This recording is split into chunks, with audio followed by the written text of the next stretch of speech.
अस्सलाम वालेकुम, very good morning, welcome to new Pakistan. मैं हूं आपके साथ अनवार खावर और सबसे पहले हम बात करेंगे एशिया कप और अफगानिस्तान के साथ पाकिस्तान की होने वाली सीरीज़ से मुताल्लिक।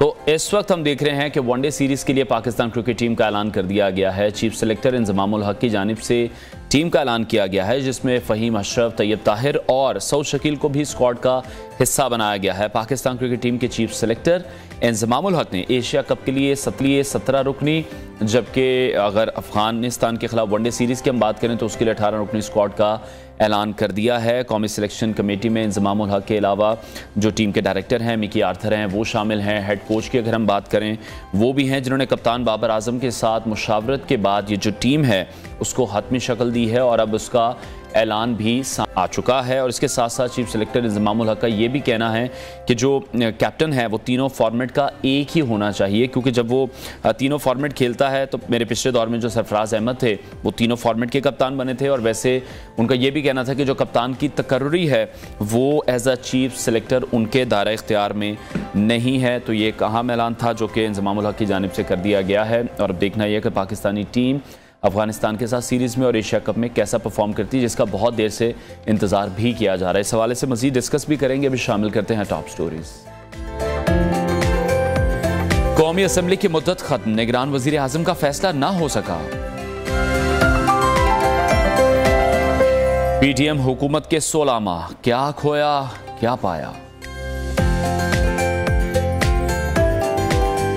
निगरान हुकूमत की मुतवक्के तौसी, IMF प्रोग्राम के लिए खतरा।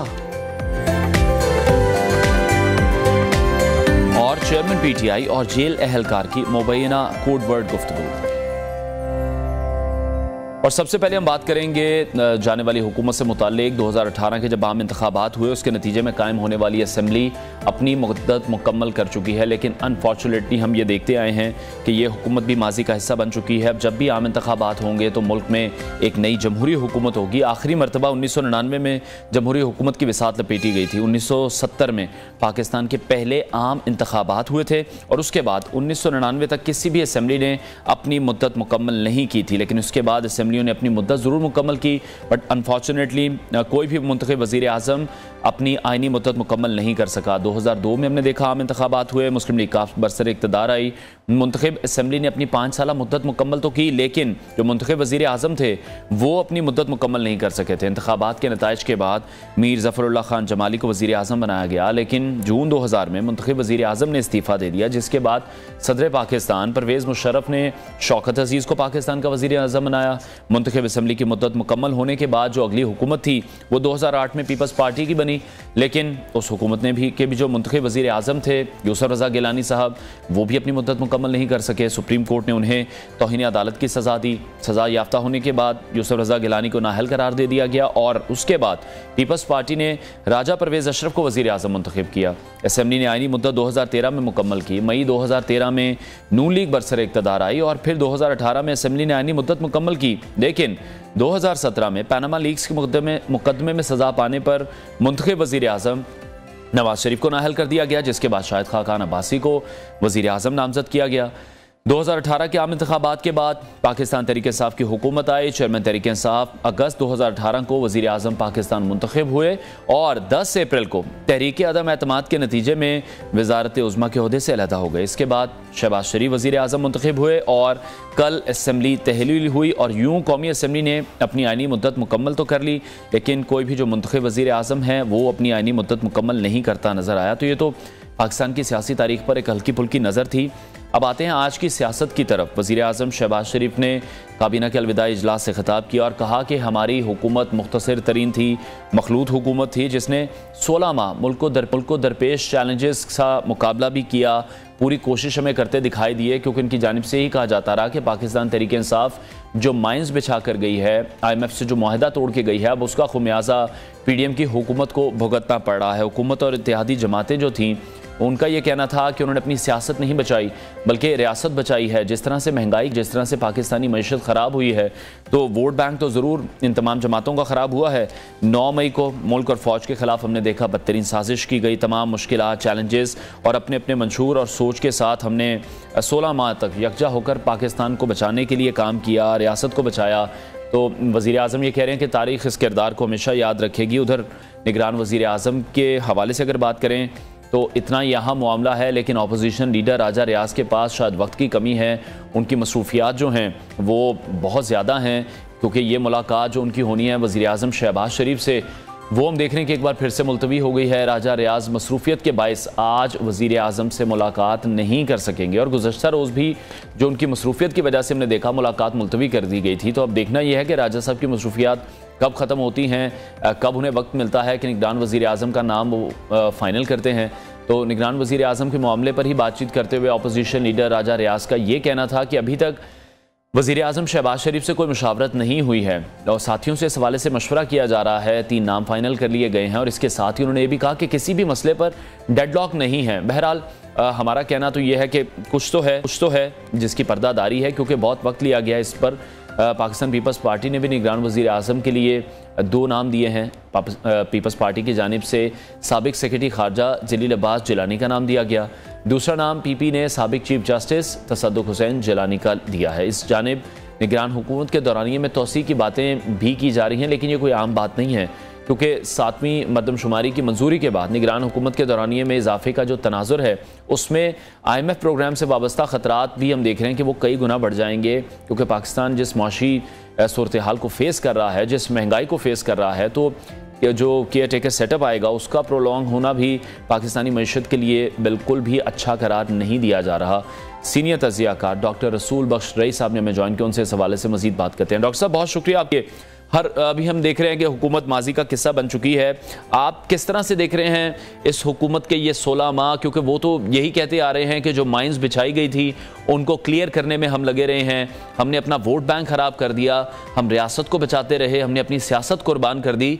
इतनी कुर्बानियों की इन्हें ज़रूरत क्यों पड़ी थी, इनका आना इतना ज़रूरी क्यों था? वो उन्होंने अपने खिलाफ जो करप्शन के केसेस थे वो ख़त्म कराए हैं, इसके अलावा क्या किया जी। लेकिन उन्होंने ये नहीं बताया कि कौन सी वो माइन फील्ड्स थी, वो कौन सी बारूदी सुरंगें थी जो PTI ने बिछाई थी। IMF का मुआहदा करने में जब उन्होंने ताख़ीर की तो उस वक्त ये तनकीद करते थे कि आपने ताख़ीर कर दी है, मुआहदा नहीं किया, मईशत को नुकसान हो गया जी।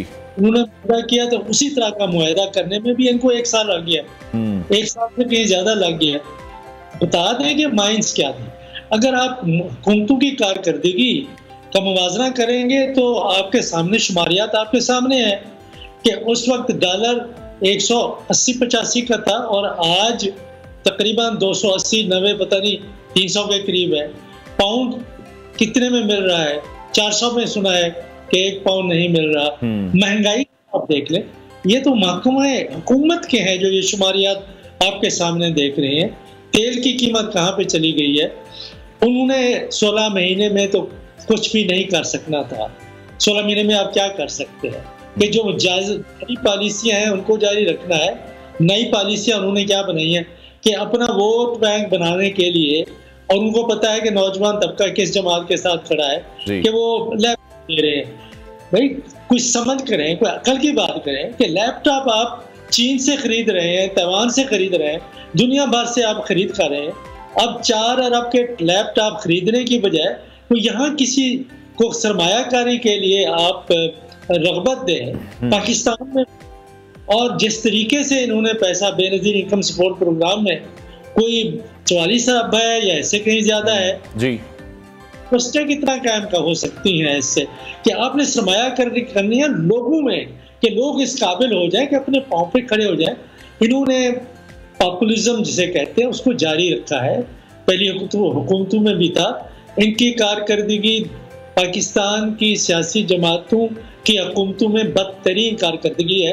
ये जो भी कहते रहे कि जी हमने IMF के साथ मुआहदा किया, भाई IMF वाले आपको कहते हैं कि आप टैक्स बेस बढ़ाएं, आप इकोनॉमी को डॉक्यूमेंट करें।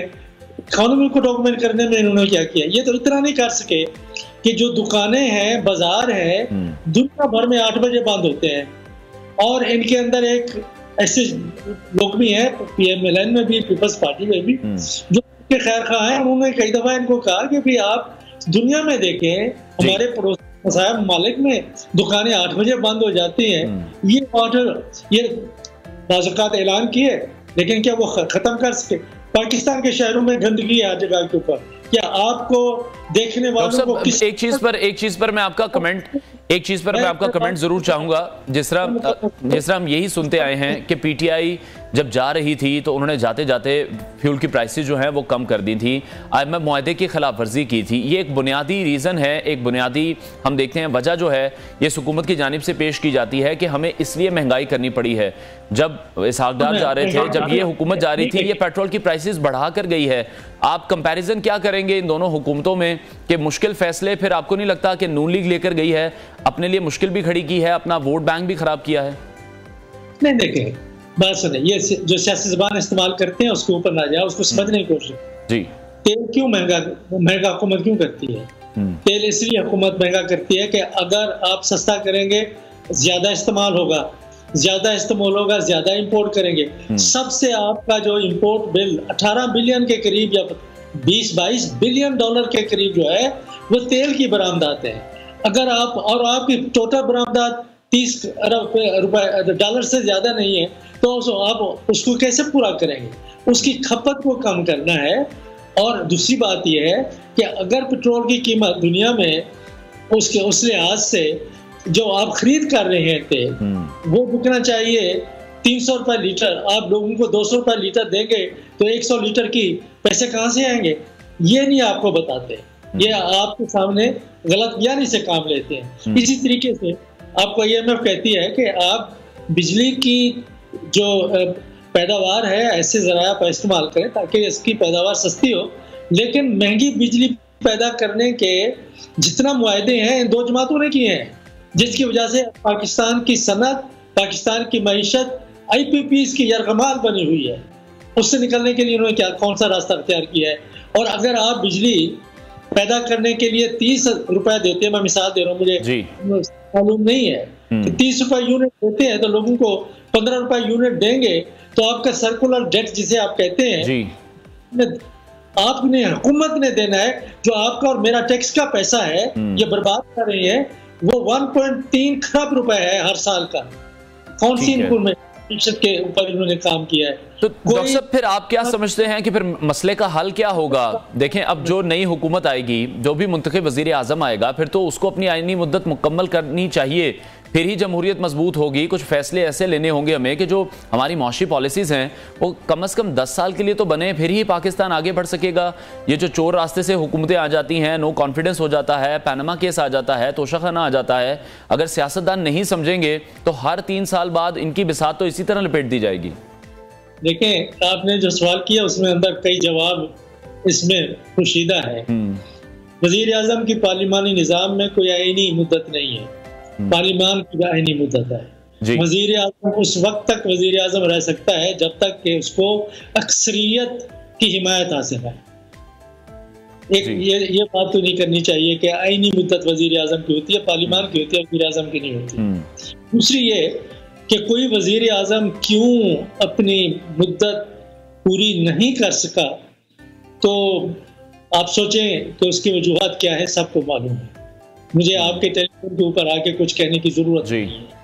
तो अगर अदम इस्तेकाम पैदा होगा, कोई भी करे, सियासी जमातें करें या अमेरिका बहादुर करे या कोई और करे, कोई अगर मुदाखलत करके आप अदम इस्तेकाम मुल्क के अंदर पैदा करेंगे तो पॉलिसियों का तसलसल नहीं होगा और वक्त से पहले जाने वाले खामखा के शहीद बन के दोबारा आपके सामने खड़े हो जाएंगे। मुद्दत पूरी करने में किसी भी सियासी जमात की हुकूमत को और फिर अवाम के सामने शफाफियत और आज़ादाना तरीके से जाए और कहें कि देखें इसकी कारकर्दगी को परखें, वो उसके मुताबिक वोट जब देंगे तो आपकी जमहूरियत पुख्ता होना शुरू हो जाएगी। पार्लियामान मुद्दत तो पूरी कर ली, ये बल्कि 5वीं दफा हो रहा है कल, लेकिन पार्लियामान आईनी तौर पर तो खुद मुख्तार इदारा है, लेकिन अमली तौर पर ये चंद हाथों में यरगमाल है। आप देख लेंगे किस किस्म की कानून साजी होती रही है, कानून कहाँ बनता है, कितनी देर में। आप देखें कि इस मुल्क में जुल्म देखें कि चंद मिनटों में एक दिन 24 यूनिवर्सिटियों के आपके MNAs ने प्राइवेट मेंबर्स बिल्स के जरिए उन्होंने 24 यूनिवर्सिटियां मंजूर करवाई। आखिर कोई उनको पैसा लगा रहा है ना उन यूनिवर्सिटी को बनाने के लिए, और तालीम को बराए फिरोख्त लगाया जा रहा है या नहीं। फिर 3-4 दिन के बाद वापस आ गए, और जिसकी मुखालफत राना तनवीर साहब ने की, एक दिन की, हंगामा हुआ, अगले दिन फिर 14 और यूनिवर्सिटियां बना दी, प्राइवेट यूनिवर्सिटी। हुकूमत क्यों नहीं बनाती? हुकूमत 100 बना दे, 200 बना दे, हमें कोई एतराज नहीं है। क्या आप ये पैसा कहाँ से जमा होगा? आपके बच्चों को जब सरकारी इदारे नहीं बनाएंगे, जामियात का, तालीमी इदारों का हुकूमत की तावील में मियार अच्छा नहीं होगा, आपके बच्चे, मेरे बच्चे उसमें प्राइवेट में जाएंगे। बिल्कुल डॉक्टर साहब, हुकूमत तो पैसा लगा रही, जिस तरह से आपने भी जिक्र किया, हुकूमत पैसा लगा रही लैपटॉप में, क्योंकि उन्हें अपनी इमेज भी बेहतर जरूर करनी है, जितनी महंगाई वो करके चले गए हैं। बहरहाल, निगरान वजीर आजम के मामले पर आपका कमेंट चाहूंगा कि ये हम देख रहे हैं एक मौमा बन चुका है। इसकी वजह आपको क्या लगता है कि मखलूत हुकूमत ही है, इतने ज़्यादा लोग हैं, डिसीजन नहीं कर पा रहे। साथ ही हम ये सुनते हैं कि राजा रियाज जो हैं वो अचानक से इतने मसरूफ़ हो गए हैं, और उनकी जो मसरूफियत है वो इस मुल्क से ज़्यादा इंपॉर्टेंट है कि निगरान वज़ीर आज़म पर मुशावरत के लिए ही उनके पास वक्त नहीं है, या फिर IMF की मर्जी के बगैर आप देख रहे हैं कि निगरान वज़ीर आज़म नहीं आ सकता? देखिए, हम पाकिस्तान की सियासत की कोड लैंग्वेज आप समझते हैं। जब आप ये खबरें आती हैं तो इसका मतलब यही है कि राजा साहब मसरूफ नहीं है, वेले ही बैठे हुए हैं। लेकिन मसला ये है कि अभी उनसे मुशावरत का वक्त नहीं आया। किसी नाम को पैनल करेंगे तो फिर उसके पास जाएंगे, उसने तो वहां पे अपनी मोहर निकालनी है और ठा करके उसके ऊपर ठप्पा लगाना है, उसमें तो कोई दूसरी बात ही नहीं है। अब मसला क्या है कि निगरान वजीर आजम का जो तस्वुर पाकिस्तान में या कहीं और, ये हमारी इजाद ज्यादा है, किसी और मुल्क में तो नहीं होता, वो ये है कि बिल्कुल गैर जानिबदार हो, और उसका मकसद सिर्फ ये हो कि इंतखाबात करें और जो पार्टी जीते उसको हवाले करके चले जाए। यहाँ तो मामला हो जा रहा है कि अब उसके अख्तियारात एक जमहूरी तरीके से मुंतखब वजीर आजम के बराबर होंगे। जो भी हो, कोशिश ये हो रही है कि ये जो 16 महीने वाले 13 जमाती हैं, ये इनके 13 जमाती और वो टोले भी आप लगा लें उनके साथ जो PTI से निकल के गए हैं, तो 15, 16, 17 धड़े बनते हैं कि ये चाहते हैं, इस खेजा तानी में है कि वजीर आजम के नाम के ऊपर तो गालिबन कोई वायदा हो चुका है, लेकिन कि कबीना में हमारे बंदे होने चाहिए, और कबीना में ये या चाहते हैं कि PDM की हुकूमत का तसलसल निगरान में उससे आगे, और हमारी आइंदा आने वाली नस्लें जो है उनके ऊपर इनका साया रहमो करम ये मुल्क के ऊपर और हमारे ऊपर हमेशा के लिए कायम रहे। बिल्कुल डॉक्टर साहब, इसी तनाजुर में हम यही देखते आए हैं कि जो नून लीग के वज़रा थे वो बार बार ये कहते रहे कि 2023 जो है वो इंतखाबात का साल नहीं है। फिर वज़ीर आज़म जाते जाते ये कह गए कि नई मरदमशुमारी होगी, नई हल्का बंदियाँ होंगी, फिर इलेक्शन होंगे। तो मामला तो हमें नज़र आ रहा है फरवरी में, लेकिन बहुत से हल्के ऐसे हैं जो ये भी कह रहे हैं कि शायद 2 साल तक जो ये निगरान सेटअप है ये प्रोलॉन्ग करे। तो अगर ऐसा होता है तो आप समझते हैं कि जो मुआशी मसाइल हैं या जो सियासी मसाइल हैं वो बहुत ज़्यादा उलझन का शिकार हो जाएंगे। शायद जब IMF का हमें प्लान मिला और शायद हम ट्रैक पर आने की कोई कोशिश कर रहे थे।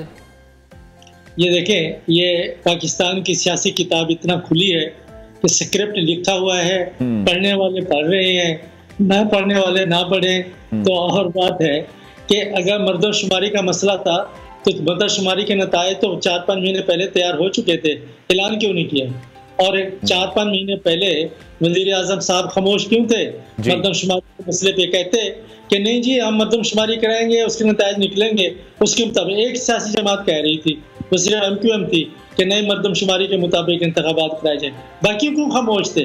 वो एक स्क्रिप्ट के मुताबिक चल रहे हैं, और मकसद ये है कि किसी का रास्ता रोकना है, किसी को नहीं आने देना। बेशक मुल्क सियासत, मुल्क की मईशत, अवाम की फलाह बहबूद, मुल्क की आज़ादी, खुद मुख्तारी, इस्तेहकाम, अमन, कोई चीज़ भी दाव पे लग जाए, बस मकसद एक ही है। जो भी है उनका मकसद, अपने मकसद के मुताबिक वो चल रहे हैं। पाकिस्तान का हाफिज हो और हमारा और सबका हाफिज, हम क्या कर सकते हैं? लेकिन डॉक्टर साहब, आप नहीं समझते कि इतने बरस गुजर गए, हमारी 76 साल की हिस्ट्री होने जा रही है, स्क्रिप्ट राइटर ही बदल लेते हैं? इतना तो शायद अब चेंजेस को देखनी चाहिए थी, हमें भी मिलनी चाहिए थी कि वही पुराना स्क्रिप्ट है। क्या किसको बदलना चाहिए? स्क्रिप्ट राइटर को। बस दुआ कर सकते हैं, ख्वाहिश है, लेकिन एक काविश है, सबको समझाने की बात है। अभी एक और चीज़ है, जैसे शाहिद खाकान अब्बासी हम देख रहे हैं, वो काफ़ी गुस्से में भी हमें दिखाई दिए कि शाहिद खाकान अब्बासी जो हैं वो इस असम्बली का हिस्सा बनने पर उन्होंने कौम से माफ़ी भी मांगी है, सख्त तरीन तनकीद करते भी दिखाई दे रहे हैं। तो आपको क्या लगता है वो तहरीक इंसाफ वाली असम्बली पर तनकीद कर रहे थे या फिर जो PDM वाली असम्बली थी 16 माह की उस पर तनकीद कर रहे थे? मैंने उनका बयान पढ़ा है। मैं समझता हूँ कि कोई तो है जो खुल के सामने आया है, और खाकान अब्बासी की जितना भी तारीफ की जाए कम है। तो उन्होंने खुल के बात की है। उन्होंने कहा है कि ये पाकिस्तान की तारीख में नाकाम तरीन असम्बली थी, ये पार्लियामान थी या असम्बली थी, पार्लियामान कहेंगे तो उसमें सेनेट भी आती है, जो असम्बली थी ये वो है जो वजीर आज़म भी रहे हैं, ये वो है जो के अपनी पार्टी के अंदर एक हैसियत, खास हैसियत रखते हैं। सच बात कहने वाले हर सियासी जमात से निकलेंगे, पाकिस्तान को खतरात हैं। मैं आपको बता रहा हूँ, आप नौजवान लोग हैं, हम अपना वक्त गुजार चुके हैं। हम अयूब खान के मार्शल लॉ से पाकिस्तान की सियासत को देखते आए हैं। वो दिन भी मुझे याद है जिस दिन अयूब खान ने मार्शल लॉ लगाया था, वो तकरीर भी मैंने सुनी है। तो ये देखें, मुल्क इस तरह से नहीं बनते। मुल्क कौमें बनी हैं तो सियासी इस्तेहकाम से बनी है। सियासी इस्तेहकाम, कानून, इंसाफ और बराबरी और मसावत कानून के सामने ना हो तो नहीं चल सकते। ये ऐसी सियासत है जो बुनियादी तौर पर ये 8वीं और 9वीं जमात के बच्चों को दुनिया में पढ़ाई जाती है, और हमारा पुख्ता सियासतदानी ये बात नहीं समझता है, लेकिन मुल्क के मफाद की बजाय वो अपने मफाद को सामने रखता है। तो डॉक्टर साहब, इन 16 माह में आप ये कोई एक ऐसा काम जो आपको लगा हो कि बेहतर किया इस हुकूमत ने या बेहतर कर सकते थे? जिस तरह से हम बात तो ये कर रहे हैं कि महंगाई उन्होंने की है, मुल्क की मईशत बहुत ज़्यादा ख़राब होगी, पेट्रोल की प्राइसेस ऊपर चली गई, डॉलर आज 300 रुपये पे खड़ा है, और अगर हम बिजली की बात करते हैं, बिजली बहुत महंगी हो गई, गैस महंगी हो गई, मुआहदे कर रहे हैं तो अवाम पर बर्डन बहुत डाल रहे हैं। कोई एक ऐसा काम या कुछ काम आप अगर गिनवाना चाहें? मैं बिल्कुल मामूली सी बात है, इसमें IMF का भी कोई रोल नहीं, एक पैसा नहीं लगता। आप देखेंगे आपके गटर, आपकी गलियां, आपके गांव देहात, खेत, दरिया, समंदरी पानी, नहरें प्लास्टिक से हटी पड़ी हैं। इसको आप बंद नहीं करवा सकते। इसके ऊपर पैसा लगता है। आपके पास एडमिनिस्ट्रेशन है जिसके ऊपर अरबों रुपए आप पंजाब में खर्च कर रहे हैं, हर सूबे में खर्च कर रहे हैं। वो डिप्टी कमिश्नर के इसलिए बैठा हुआ है, वो असिस्टेंट कमिश्नर, मजिस्ट्रेट, ये आपने जो फौज नौकरशाही की रखी हुई है, ये ठंडे कमरों में बैठ के सिर्फ शाम को पैसे गिनते हैं और क्या करते हैं? ठेकेदारियां करते हैं। ये काम क्यों नहीं करवा सकती हुकूमत? ये कोई मुश्किल काम है? आप ये काम क्यों नहीं कर सकते कि आपकी बिजली की खपत कम करने के लिए आपकी बाजारें 10 बजे, 11 बजे, 12 बजे नहीं होनी चाहिए, और महंगाई को कम करना है तो आप जाके देखें। ये भी मियां साहब ने किसी जमाने में किया था तो बहुत अच्छा किया था, बाद में सियासत की इनको। ठीक है, बहुत शुक्रिया सीनियर तजियाकार डॉक्टर रसूल बख्श रईस हमारे साथ थे। ब्रेक लेते हैं, ब्रेक के बाद आपको दोबारा ज्वाइन करेंगे, साथ रहिए।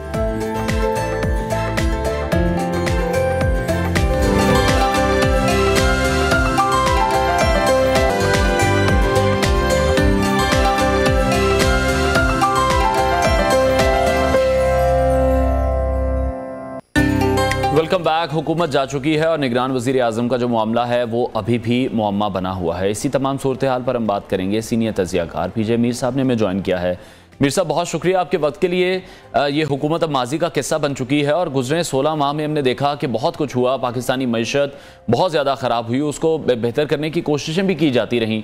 वज़ीर आज़म ने कहा कि यह तारीख की मुख्तसिर तरीन मखलूत हुकूमत थी। आप क्या समझते हैं, इस हुकूमत का आना कितना ज़रूरी था? इस हुकूमत के जो 16 माह हैं वो आप कैसे देखते हैं?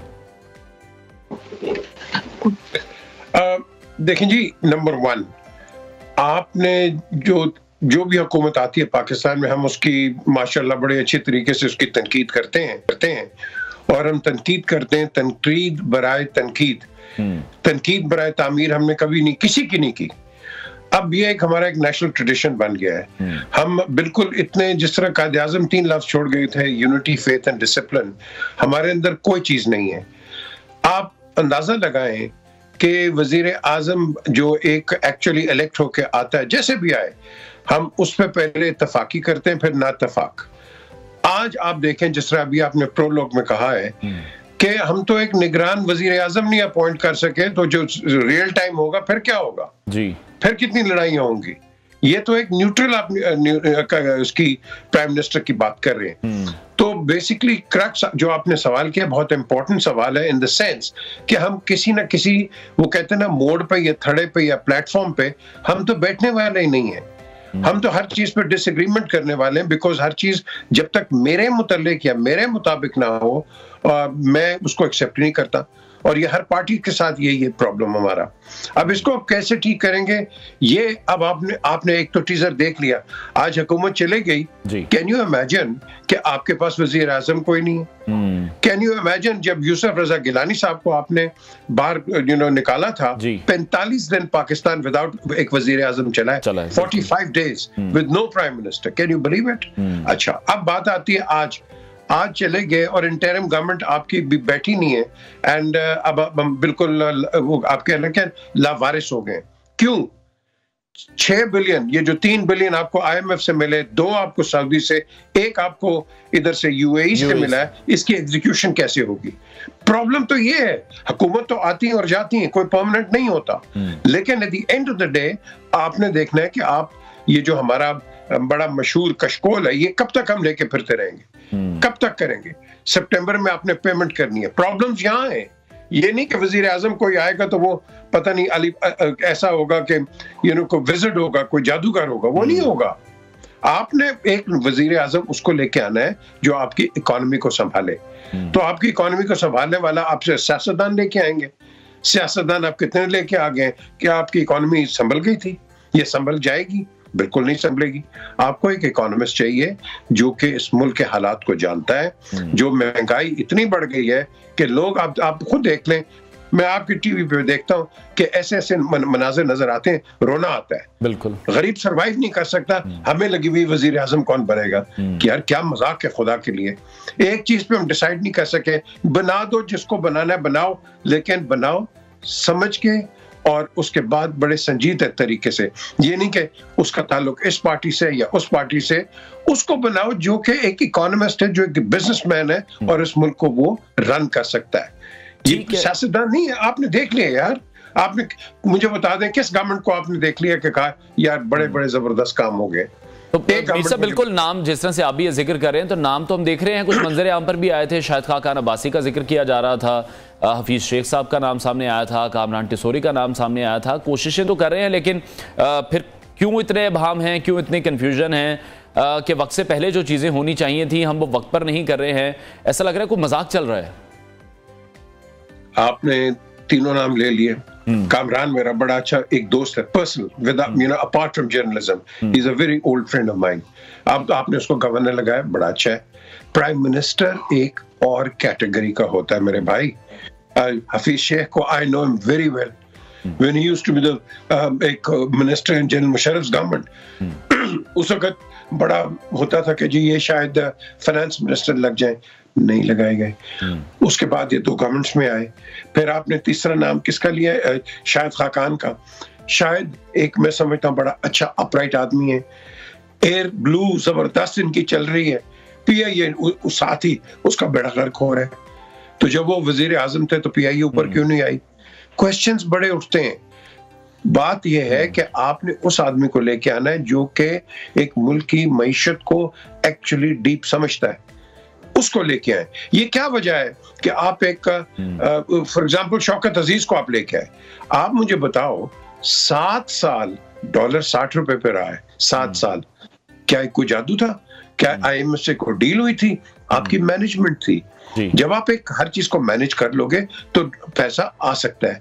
हमारी सिर्फ मैनेजमेंट नहीं है, and that is the reason कि हम नीचे जाते हैं, क्योंकि हम एक आदमी कोई चीज खड़ा करेगा, अगला आदमी उसको तोड़ के चला जाएगा। So there is no continuity policy. और यही वजह है कि बिकॉज ऑफ मी, मैं हम पाकिस्तान का बेड़ा गर्क कर जाते हैं इसके अंदर। तो नाम आप जो मर्जी लेके आए, आपके पास गौहर जहाज है, बड़ा अच्छा है, मैं समझता हूँ। चेयरमैन एप्टोमा भी रहा है और उसकी बिजनेस एक्यूमेंट बड़ा जबरदस्त है। आपके पास अकील करीम डैडी है, आपके पास कई और बिजनेसमैन हैं जो कि मल्टी मिलियनेयर्स हैं। अगर वो खुद मल्टी मिलियनर्स बन सकते हैं तो वो क्यों नहीं एक इंटरिम तरीके से आपको 3 महीने कर सकते हैं। तो मीर साहब, अभी जो 3 नाम मैंने आपसे लिए हैं, हफीज शेख के हवाले से हम देखते हैं कि इकोनॉमिक हिटमैन उन्हें कहा जाता है IMF की तरफ से। ये एक तासुर उनके खिलाफ बना हुआ है कि वो जिस भी मुल्क में जाते हैं उनकी इकॉनमी ख़राब हो जाती है। अगर हम कामरान टिसोरी की बात करते हैं, उन पर भी कुछ इल्ज़ामात हैं जिसके लिए शायद उन्हें भी फेवरेट नहीं समझा जा रहा। तो आप समझते हैं 3 नामों में से जो शायद खाकान अब्बासी का नाम है वो आगे जा सकता है? क्योंकि अभी जिस तरह से गवर्नमेंट ख़त्म हुई है और हमने देखा किस तरह से वो तनकीद करते हैं अपनी जमात पर, उनके फैसलों पर। देखें, तनकीद करते हैं कोई बुरी बात नहीं है। अगर देखें, वो कौमें कभी तरक्की नहीं कर सकती जो अपने जी मैं भी यही बात कर रहा हूं कि वो सारी जमातों के लिए काबिल कबूल हैं, कि वो एक न्यूट्रल बात करते हैं। लेकिन आज हम कहेंगे न्यूट्रल है, कल आप कहेंगे नहीं इनकी इंक्लिनेशन PMLN के साथ है। अब ये तो अपने टीजर देख रहे हैं इस वक्त, राइट नाउ जब हम बात कर रहे हैं, ये एक टीजर है पाकिस्तान के अंदर। आपके सामने गंद अभी इलेक्शन के बाद आएगा, उससे पहले गंद आपका शुरू हो जाएगा। और जब तक आपने right man for the right job नहीं लगाया, कोई भी हो, भले वो एक गवर्नमेंट का तनकीद करने वाला हो या ऑपोजिशन का हो, अगर आप केपेबल आदमी नहीं लगाएंगे, नुकसान पाकिस्तान का है, पार्टीज का नहीं है। और इवेंचुअली जब जो भी पार्टी पावर में आती है वो पार्टी फिर मार खाती है। मुझे अभी तक याद है कि नवाज शरीफ अपना मैनिफेस्टो दे के 2012 के वो जो 13 का इलेक्शन था, नीचे अभी आ रहे थे तो पीपल्स पार्टी की गवर्नमेंट थी, तो मुझे वहां सारों को कहा, मुझे तो नहीं समझ आ रही कि मैं हुकूमत ले भी सका। ठीक है, तो मीर साहब आप क्या समझ रहे हैं, फिर क्या देख रहे हैं? ना साबिक सियासतदान आ सकता है, ना साबिक जज आ सकता है, ना साबिक फौजी आ सकता है, ना ब्यूरोक्रेट आ सकता है साबिक, तो फिर कौन सा ऐसा फरिश्ता ढूंढेंगे कि फ्री एंड फेयर इलेक्शन भी हो जाएं? अगर हम हमसाया मुल्क की बात करें तो वहां पर वही वजीर आजम होता है, उसी के अंडर इलेक्शंस भी हो जाते हैं, तमाम मामला स्मूथली हल भी हो जाता है, ट्रांजिशन का जो अमल है किसी को एतराज भी नहीं होता। हमारे यहाँ इतने इशूज फिर क्यों हैं? हम इलेक्शन कमीशन को स्ट्रांग नहीं कर रहे? देखें, इलेक्शन कमीशन तो हमारी बिल्कुल बदनाम हुई हुई है। हमारे जो चेयरमैन है इलेक्शन कमीशन के, अल्लाह के फजल से किसी पे कहीं नुक्ता कोई उठता है ना, वो वहीं रिजाइन कर जाता है। तो ये तो आपने बिल्कुल सही कहा, हमारी इलेक्शन कमीशन बिल्कुल बायस्ड है और अनरीजनेबल है, वो उनके कामों से आपको पता चल गया है। मैं बिल्कुल आपने सही कहा, मैं फेवर में हूं कि Shahbaz Sharif should continue because he knows what is going on. Whether you like him, whether you don't like him, at the end of the day, he is in the thick of the things. उनको पता है वो dollars कैसे लेके आए, उनको पता है कि सारी जो मेहनत इन्होंने की है ये क्या है। अब आगे और को आप, ये तो वही बात हुई ना कि मर्सिडीज आप चला रहे हैं तो पीछे से रिक्शा ड्राइवर आप कहें नहीं बेटा अब तुम आगे गाड़ी चलाओ, इस तरह नहीं होता। आपके पास एक है वजीर आजम, उसने किया है जो मर्जी तनकीद, जो भी वजीर आजम है उसको तनकीद होती है और होनी चाहिए। लेकिन अगर बराए तामीर हो तो मैं समझता हूँ, जैसे मैं पहले कहता हूँ, हमें एक नेशनल अप्रोच करनी है। तो जब तक नेशनल अप्रोच नहीं होगी, आई एम सॉरी टू से, पाकिस्तान आगे नहीं जाएगा। ठीक है मीर साहब, कमेंट आपका चाहूंगा। बिलावल भुट्टो जरदारी ने अलविदाई जब अपना खिताब किया तो उन्होंने मुखातिब किया अपने वालिद को और नवाज शरीफ को कि जिस तर्ज की सियासत वो कर रहे हैं और जिस तर्ज की सियासत वो 30 साल से भुगतते आ रहे हैं वो अब उन्हें नहीं करनी चाहिए, ताकि जो फ्यूचर में है वो आसानी हो। मरियम के लिए बिलावल ने अपना भी जिक्र किया कि उनके लिए भी आसानी हो। तो आपको क्या लग रहा है, ये मैसेज नवाज शरीफ के लिए था, आसिफ अली जरदारी के लिए था, या फिर किसी कुव्वत को ये पैगाम दे रहे थे कि जो इदारे हैं वो अपनी हुदूद में रहें? क्योंकि उन्होंने एक्सेप्ट किया कि 16 माह में जो उनकी मखलूत हुकूमत रही है वो इदारों को उनकी हुदूद में रखने में नाकाम दिखाई दिए हैं। ये एक टीजर है, ये भी अभी आप देखें किस तरह कन्वर्ट होगा। पीडीएम खत्म होगी आज, देयर इज नो पीडीएम। वो तो एक आदमी के लिए आपने बनाई थी, वो आदमी भी साइड पे हो गया, आप भी आज साइड पे हो गए। अब है रियल टेस्ट है कि वोटर कहां से कहां निकलता है। अब आप कह रहे हैं कि हाँ जी गलती हुई है, ये हुई है 16 महीने, तो हमने तो बड़े नारे सुने थे कि हम आके हर चीज ठीक कर देंगे। वेरी गुड, हम तो हर एक के नारे के लिए तैयार होते हैं कि भाई कोई आया अल्लाह के पाकिस्तान का काम करे, लेकिन बाद में फिर ये कह देना, मायूसी दिखाना कि जी हम तो नाकाम रहे हैं, तो that is not a good sign, is it? मुझे आप बताओ। मुझे तो देखना, जब आप मुझे कोई लेके आओगे तो आप मुझसे रिजल्ट मांगोगे। तो at the end of the day अगर मैं रिजल्ट नहीं दे सकता तो मुझे जो मेरा एम्प्लॉयर है वो कहेगा थैंक यू वेरी मच, आप जाएं, हम तो किसी और को लेके आएंगे। तो ये तो ठीक है मीर साहब, चेयरमैन पीटीआई के हवाले से आपसे जानना चाहूंगा, आपको लगता है 3 साल की सजा पूरी करेंगे या फिर जिस तरह से नवाज शरीफ को हमने देखा किसी ना किसी तरीके से वो कामयाब तो हो गए, बाहर आ गए, बाहर भी चले गए और फिर दोबारा से उन्हीं के भाई की गवर्नमेंट आ गई, तो पीटीआई चेयरमैन भी कुछ कर पाएंगे? देखें, चेयरमैन पीटीआई के साथ जो हुआ है सारी दुनिया जानती है क्या हुआ है, और at the end of the day Jimmy elections ने आपको एक इंडिकेटर भी दे दिया फ्रंटियर में, खैबर में। तो आप किसी का वोट बैंक नहीं तोड़ सकते, ना नवाज शरीफ का वोट बैंक आप तोड़ सकते हैं, ना पीपल्स पार्टी का आपने तोड़ दिया पंजाब के अंदर, लेकिन उनकी परफॉर्मेंस बड़ी कोशिश करते हैं, वो नहीं है। जब तक जुल्फकार अली भुट्टो साहब थे या बेनजीर साहिबा थी, उस वक्त तक एक और स्टोरी थी, अब एक और स्टोरी है। अब वो भुट्टो नहीं है जो कि भुट्टो थे, आप समझें कि नहीं जी? अब है कि ये जो हर एक वोट बैंक होता है, फॉर एग्जांपल पीपल्स पार्टी को आप सिंध के अंदर नहीं डिसलॉज कर सकते। आपने बड़ी कोशिश की,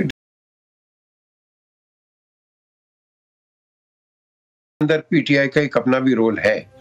ये इलेक्शंस हो जाएं, जब भी होंगे, I can show you, guarantee you, आप लिख लें, नोट कर लें, रिकॉर्ड कर लें, इनको कोई एक्सेप्ट नहीं करेगा। ठीक है मीर साहब, आप ये समझते हैं कि जो भी ऑनगोइंग सिचुएशन इस वक्त है, या हमने देखा जो 2017 में था, पैनामा केस आया, जिस तरह से नवाज शरीफ को इक़्तिदार से निकाला गया, अभी कुछ हालात चेयरमैन पीटीआई के साथ उस तरह के चल रहे हैं, तो इन तमाम मामलों पर सियासत नहीं करनी चाहिए, क्योंकि सवाल तो अभी यही उठ रहे हैं कि चेयरमैन पीटीआई जेल में सहूलियात तलब कर रहे हैं। अमरीका में जब वो मौजूद थे तो वो यही कहते थे नवाज शरीफ का तो मैं AC भी उतरवा दूंगा। अभी चंद दिन नहीं हुए हैं, नवाज शरीफ पर बड़ी तनकीद करते हमें दिखाई दिए। तो सियासतदानों को, तमाम सियासतदानों को यह समझने की जरूरत है कि जो मौके अगर उन्हें मिलते हैं तो उसका फायदा उठाया करें और कोई सियासी बसीरत का मुजाहरा किया करें। ये नहीं है ना, ये जो लफ्ज आपसे इस्तेमाल किया, सियासी बसीरत नहीं है किसी में। आपने सारी, जब भी कैंपेन किसी ने भी उठाई है, ये कहां से उठी है कैंपेन? ये तो पीपल्स पार्टी और PMLN की थी कि नवाज शरीफ का। ये तो पीटीआई ने आगे उस घोड़े पे बैठ के जब ये पावर में आए और उस घोड़े को आगे लेके गए हैं।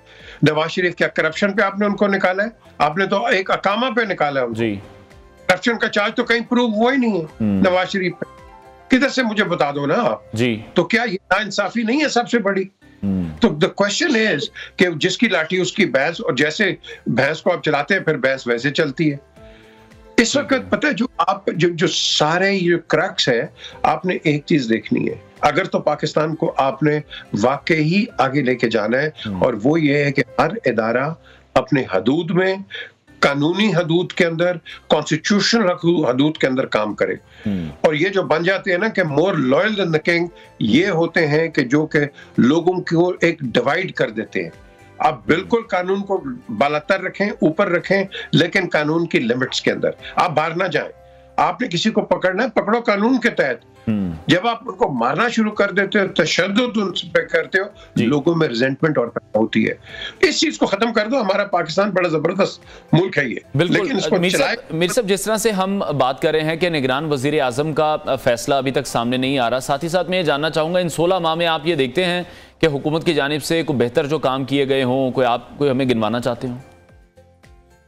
हुकूमत जो भी, मैं देखो एक चीज तो मैं बिल्कुल कहूंगा, शहबाज शरीफ ये डूअर है। When he was ये 2 चीफ मिनिस्टर्स, परवेज इलाही और शहबाज शरीफ, इन दोनों को मैं हमेशा क्रेडिट देता हूं कि इन्होंने काम किए पंजाब के लिए, बिल्कुल कोई शक नहीं है।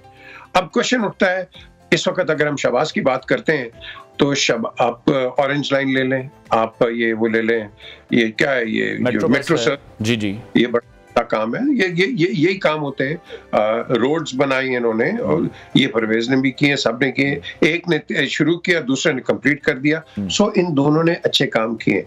अब द क्वेश्चन उठता है कि शहबाज शरीफ, और जो मेरी नजर के अंदर एक जो बड़ा अच्छा है, अगर आप एक स्पोर्टिंग लिंक लेते हैं तो इन्होंने जो क्रिकेट रिवाइव करवाई है डिपार्टमेंटल, जो कि अभी तक नहीं हुई है, मुझे समझ नहीं आई क्यों नहीं हुई। ये एक बहुत बड़ा काम है। आपने स्पोर्ट्स को बहुत बड़ी एक बूस्ट दी है through banks and through institutions. तो देखो काम बड़े हैं। हम शहबाज शरीफ के नेगेटिव्स काम पे या चेयरमैन पीटीआई के तनकीद बराए तनकीद नहीं, तनकीद बराए तामीर जो आपने कहा था, बिल्कुल वो होनी चाहिए। बहुत शुक्रिया पीजे मीर हमारे साथ इन कॉन्वर्सेशन थे। ब्रेक लेते हैं, हेडलाइंस के बाद आपको दोबारा ज्वाइन करेंगे।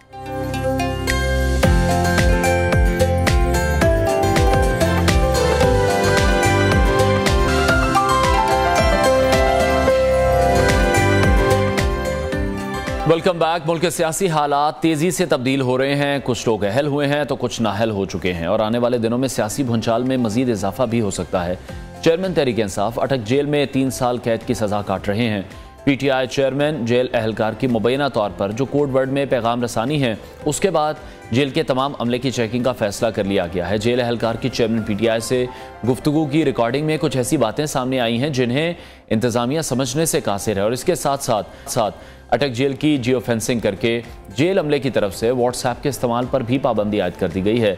दूसरी जानिब अटक जेल अमले से मुबैना हाथापाई के मामले पर पाकिस्तान तहरीक इंसाफ के चेयरमैन के जो 2 वकला हैं उनके खिलाफ भी मुकदमा दर्ज कर लिया गया है। एक वीडियो मंजर आम पर आई थी जिसमें हमने देखा कि जो मुबैना हाथापाई का वाक़या है वो गुज़श्ता रोज़ पेश आया जब पीटीआई वकला अटक जेल पहुंचे और चेयरमैन पीटीआई से मुलाकात की इजाज़त मांग रहे थे।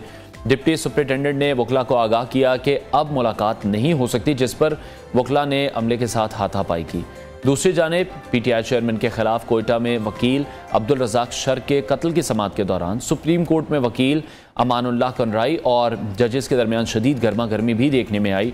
अमानुल्लाह कनराई की जानिब से जजेस पर इल्ज़ामात लगाए गए लेकिन बाद में उन्होंने इस पर माफ़ी भी मांग ली। इस्लामाबाद हाई कोर्ट में चेयरमैन पीटीआई की डिस्ट्रिक्ट जेल अटक से अडियाला जेल मुंतकली की दरख्वास्त पर समाअत हुई। इस्लामाबाद हाई कोर्ट में चेयरमैन पीटीआई की डिस्ट्रिक्ट जेल अटक से अडियाला में मुंतकली की दरख्वास्त पर समाअत के दौरान जज साहब की जानिब से पूछा गया कि चेयरमैन तहरीक इंसाफ को अडियाला जेल के बजाय डिस्ट्रिक्ट जेल अटक भिजवाने का ऑर्डर किसकी जानिब से किया गया।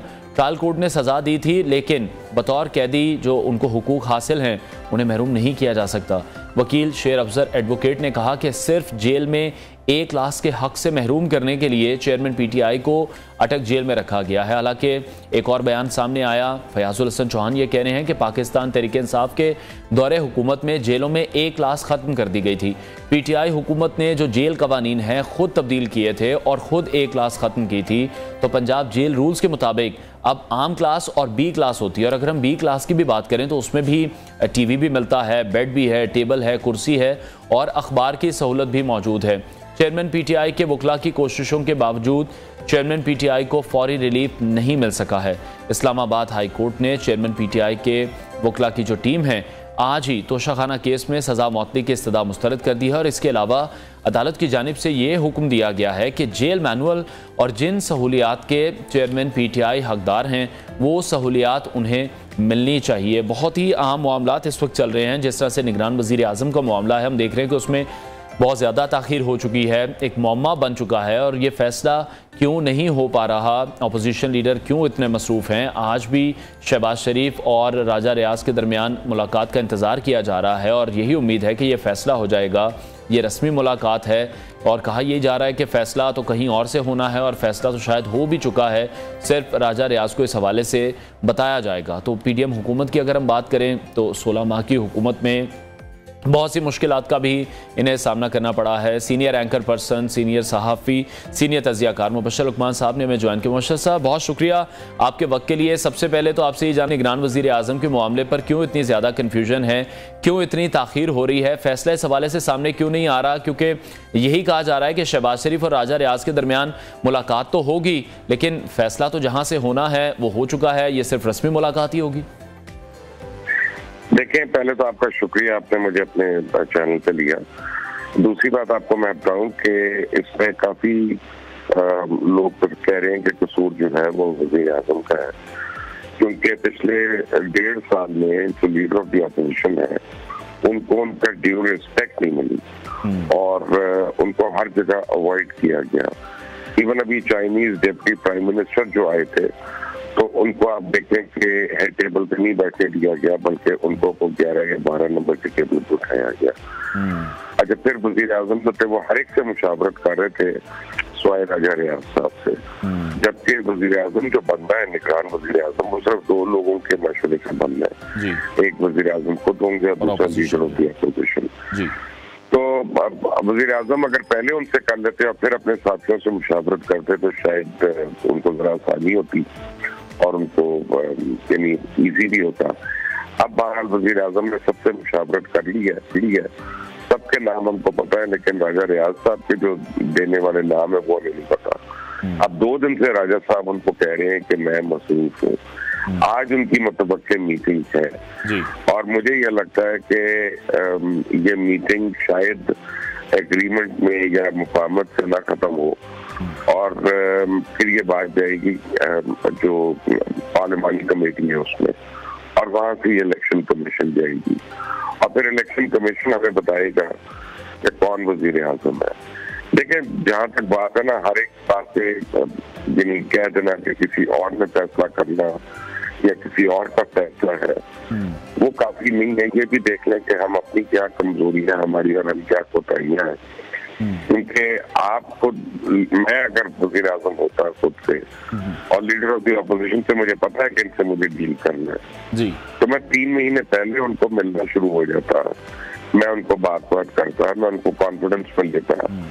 मैं अरकान पार्लियामेंट को कह रहा हूँ कि आपको 51 अरब रुपए बजट दे रहा हूँ, तो मैं लीडर ऑफ द अपोजिशन को यानी लूप में रखता कि आप भी बताएं आपके साथियों को, उनको तो कोई बजट नहीं चाहिए या उनकी तो रिक्वायरमेंट्स पूरी हो रही है या नहीं जी। तो एक तरफ आप उसको बिल्कुल आपने छोटा बना के रखा हुआ, दूसरी तरफ आप इग्नोर कर गए कि उसका रोल कितना बड़ा है। बिल्कुल मुबश्शिर साहब, जिस तरह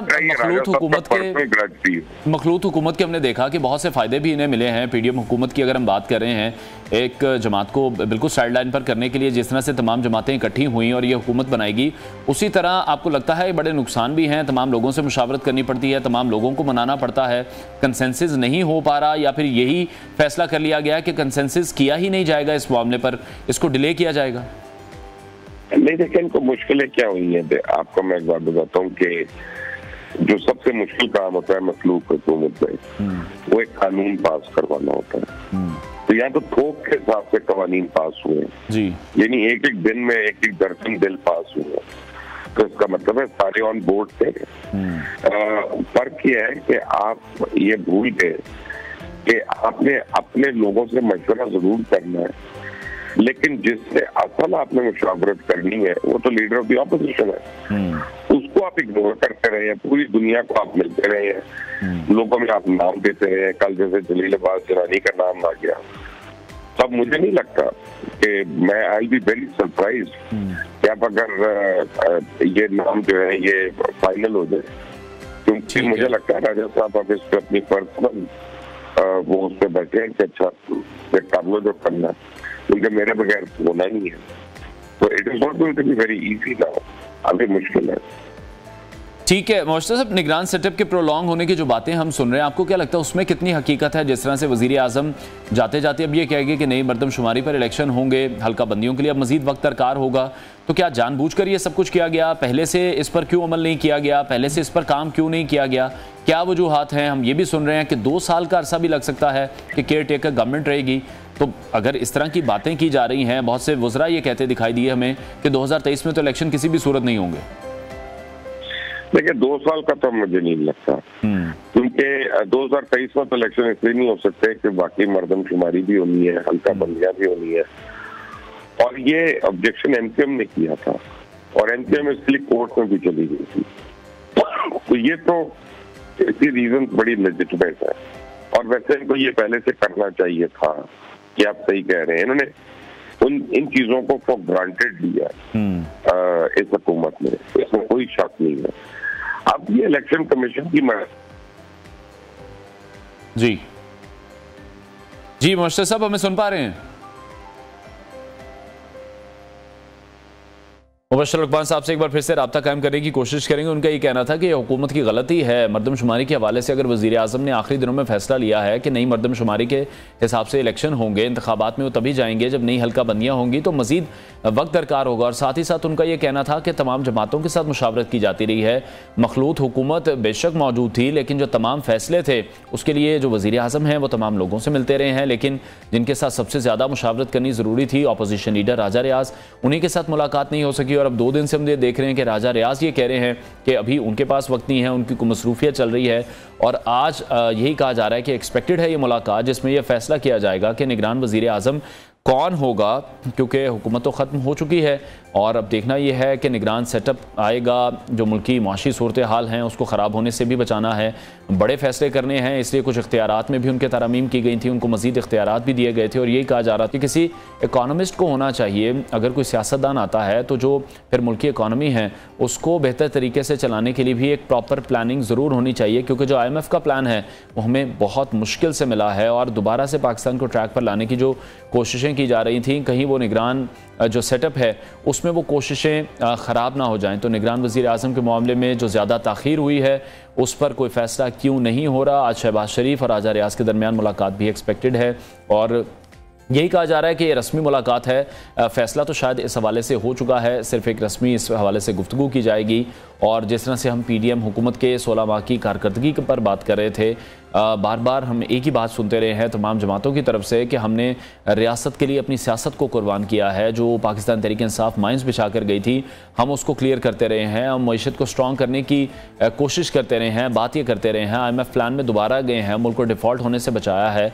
तो अभी अगर इंतखाबात में ताख़ीर होती है तो फिर मुआशी जो सूरत हाल है मुल्क की वो कितनी ख़राब होती है ये देखना अभी बाकी है। तो पाकिस्तान की अगर हम बात करें हैं PDM हुकूमत के जो 16 माह हैं उस पर तनकीद भी बहुत की गई है कि जितनी महंगाई बढ़ा दी गई है, जितना फ्यूल की प्राइसेस को बढ़ाया गया है, बिजली की कीमतों में इजाफा किया गया है, रोज़मर्रा की अशिया की कीमतों में इजाफा किया गया है, जो महंगाई है वो 30% से ऊपर चली गई है और क़ुव्वत ख़रीद लोगों की ख़त्म हुई है, बेरोज़गार लोग बहुत ज़्यादा हैं। और गिला इस हुकूमत से करते दिखाई दे रहे हैं कि जब अपोजिशन में मौजूद थे तो महंगाई मार्च किया करते थे, उस हवाले से बात करते थे, लेकिन आज आकर सिर्फ यही वजाहतें पेश करते हैं कि पिछली हुकूमत की वजह से ये सब कुछ उन्हें विरसे में मिला है और वो तो इन चीज़ों को भुगत रहे हैं इस हवाले से।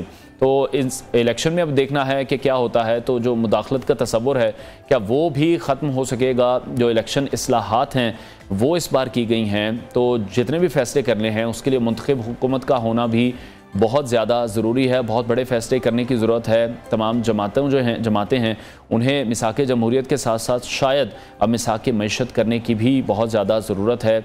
और जो भी हुकूमत आए वो अपना टेन्योर कंप्लीट करे, जो भी वज़ीर आज़म आए वो अपना जो भी उनका एक आइनी वक्त है उसको मुकम्मल करना चाहिए। शहबाज शरीफ और राजा रियाज के दरमियान मुलाकात का ही इंतज़ार किया जा रहा है ताकि निगरान सेटअप का कोई फ़ैसला लिया जाए। ये फ़ैसला पहले ही बहुत ज़्यादा डिले हो चुका है, तो अब देखना यह है कि आज ये मुलाकात कब होती है, क्या इस पर फ़ैसला होता है। और इलेक्शन इस्लाहात के हवाले से भी हमने काफ़ी बात की है। मुबशर साहब एक बार फिर से हमारे साथ मौजूद हैं। मुबशर साहब कंटिन्यू कीजिएगा, हम केयर टेकर सेटअप के प्रोलॉन्ग होने के हवाले से बात कर रहे थे।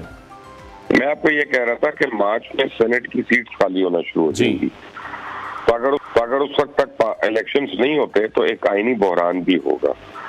तो इसलिए डिले तो ठीक है, मुझे 5-6 महीने की डिले तो समझ आती है, उससे ज्यादा की डिले मुझे समझ नहीं आ रही कि उसको आईनी तौर पे कैसे कंट्रोल करेंगे। ठीक है मोर्शद साहब, बिलावल हमने देखा जाते जाते अपने वालिद और फिर नवाज शरीफ पर भी तनकीद करके गए, तो आप क्या समझते हैं उनकी जो तनकीद का बुनियादी मकसद क्या था? वो साफ अल्फाज में कह के गए हैं कि जिस तर्ज की सियासत ये दोनों करते रहे हैं अब उस तर्ज की सियासत नहीं चल सकती, इदारों को अपनी हुदूद में रहना होगा, हम नाकाम रहे हैं 16 माह की हुकूमत में, इदारे अपनी हुदूद में नहीं रहे। तो ये मैसेज वो किसको दे रहे हैं? ये तो डायरेक्टली उन्होंने देखे सुप्रीम कोर्ट को कहा है और चीफ जस्टिस साहब को कहा है उन्होंने, और सबको पता है कि उन्होंने ये क्यों कहा है। लेकिन fact of the matter is के आपकी 62% यूथ है इस मुल्क में, और यूथ जो है वो सियासतदानों से टोटल मुतनफ़िर है। वो जिस मर्जी जमात में हो, यूथ उनको समझती है कि ये करप्ट है या ये सही नहीं है। तो बिलावल ने जो एग्जाम्पल दी, उन्होंने कहा कि हम किस चीज की सियासत करें, मुतनफ़िर लोगों के ऊपर हम उनको किस तरह से कन्विंस करें कि हम उनके लिए अच्छा फ्यूचर दे सकते हैं, होप दे सकते हैं। तो वो जो यूथ की फ्रस्ट्रेशन है, 62% यूथ की फ्रस्ट्रेशन है, वो बिलावल ने वहां पे उसका इजहार किया और उसमें उन्होंने कहा कि सारे शामिल हैं, यानी अपने वालिद और यानी उन्होंने शरीफ बरदरान के मतलब कह के उन्होंने सबको कह दिया ना बेसिकली कि जो हुकूमत जिसने की है, जिसने सियासत की है, या सियासत में हिस्सा लिया, उन्होंने सबको ब्लेम कर दिया। ठीक है मुर्शद साहब, चेयरमैन पीटीआई के हवाले से आपसे जानना चाहूँगा, बहुत क्लोज रहे आप न्याजी ख़ानदान के, तो आपको क्या लगता है आज पाकिस्तान तहरीक इंसाफ के चेयरमैन जिस मुश्किल से गुजर रहे हैं वो उनकी अपनी कोताहियाँ हैं, या फिर जिस तरह से उनकी पार्टी के ही लोग बुशरा बीबी को पॉइंट आउट कर रहे हैं कि तमाम जो गलतियाँ हैं, तमाम जो फैसले थे या जो मुशावरत थी वो बुशरा बीबी के साथ होती थी और आज उसका खुमियाजा भुगत रहे हैं चेयरमैन पीटीआई? नहीं, मुशावरत तो टोटल उनसे होती थी, उसमें तो कोई दो राय नहीं है। लेकिन देखें, मैं अगर अपनी टीम से मुशावरत करता हूँ और मैं एक एंकर हूँ, तो टीवी पे जब मैं बात कर रहा हूँ तो फिर मैं जिम्मेदार हूँ। वो फिर मेरे अल्फाज हैं, वो फिर ये नहीं मैं कह सकता मेरे रिसर्चर ने मुझे कह दिया था या मेरे एसोसिएट ने मुझे कहा या मेरे प्रोड्यूसर ने मुझे ये कहा जी। तो इमरान खान जो है वो जिम्मेदार है।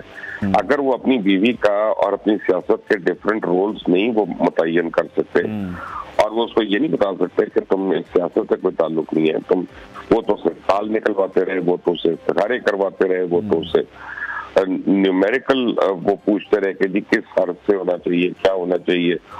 जब आप इस हद तक आप तोहम परस्ती का शिकार हो जाते हैं तो फिर आप किसी एक को तो ब्लेम नहीं करते, ब्लेम तो आपका अपना होता है, क्यों किसी और को ब्लेम करें। ठीक है, लेकिन हम ये देखते रहे कि वो इन तमाम चीज़ों को डिसऑन करते रहे हैं। जब वो गवर्नमेंट से निकले उसके बाद तो हमने देखा कि जनरल फैज़ हमीद पर या आर्मी चीफ जो साबिक आर्मी चीफ थे उन पर तनकीद करते रहे हैं कि मुल्क तो वो लोग चलाते रहे हैं, मेरे पास तो इख्तियार ही कोई मौजूद नहीं था। उस्मान गुजार को उन्होंने लाए थे, उन्होंने चलाया था। आजम खान को वो लोग देख के आए थे, महमूद खान को वो लोग देख के आए थे। उन्होंने कहा था कि मोना सुलाई के ऊपर जो है वो शुगर स्कैंडल में उसका नाम आया है, FIA पकड़ ली है, उसको मत पकड़ो। उन्होंने कहा था 190 मिलियन पाउंड यूके से आए हैं, वो ले लो। उन्होंने कहा था अल-कादिर ट्रस्ट में जो है जमीन आके सारी ले लो। उन्होंने कहा था शौकत खानम के फंड जो है उनको PTI के अंदर वो करो। उन्होंने कहा था फॉरेन फंडिंग केस जो है वो बिल्कुल नाजायज है, तुम और पैसे देते रहो। उन्होंने कहा था तोशा खाना की घड़ियां जाके बेच दो। उन्होंने कहा था कि जाली रसीदें दे दो। किस बात पे आपने एस्टेब्लिशमेंट को ब्लेम करना है? ठीक है, अपने करतूत के आप खुद जिम्मेदार होते हैं। ठीक है मुर्शद साहब, एक लास्ट कमेंट आपसे चाहूँगा। कल से हम देख रहे हैं कि जब PTM गवर्नमेंट जारी है तो उस पर हर चैनल पर या हर प्लेटफॉर्म पर यही बात की जा रही है कि कितना नुकसान हुआ मुल्क की मईशत को, कितने गलत फैसले इनकी जानिब से लिए गए। आप क्या समझते हैं इस 16 माह के टेन्योर में क्या अच्छे काम थे या कोई एक अच्छा काम जो आपको लगता है कि इस हुकूमत ने भी किया है, पाकिस्तान की जो मईशत है उसको ट्रैक पर लाने में कुछ कामयाबी आपको नज़र आई? देखिए, मेरा ख्याल है कि जो सबसे बड़ा नुकसान हुआ है वो मिफ्ता इस्माइल को निकालना और इसहाक डार साहब का आना था। क्योंकि मिफ्ता इस्माइल साहब का ठीक है तर्ज बयान जो था वो लोगों को शायद अच्छा नहीं लगता था, लेकिन एक्चुअली IMF के साथ तो वो ट्रैक पे ले आए थे पाकिस्तान की इकॉनमी को, और यही कुछ करना था। अगर IMF के कहने पे कीमतें ही बढ़ानी थी हमने जी, तो फिर तो मिफ्ता भी सही कर रहे थे। लेकिन मेरा ये ख्याल है कि इस हुकूमत को बड़ी बोझल कदमों के साथ इसको अब जाना पड़ा है, और ये जब हल्कों में जाएंगे तो उनको बड़ी प्रॉब्लम्स होंगी और इनके लिए इतना आसान नहीं होगा इन बातों को जस्टिफाई करना।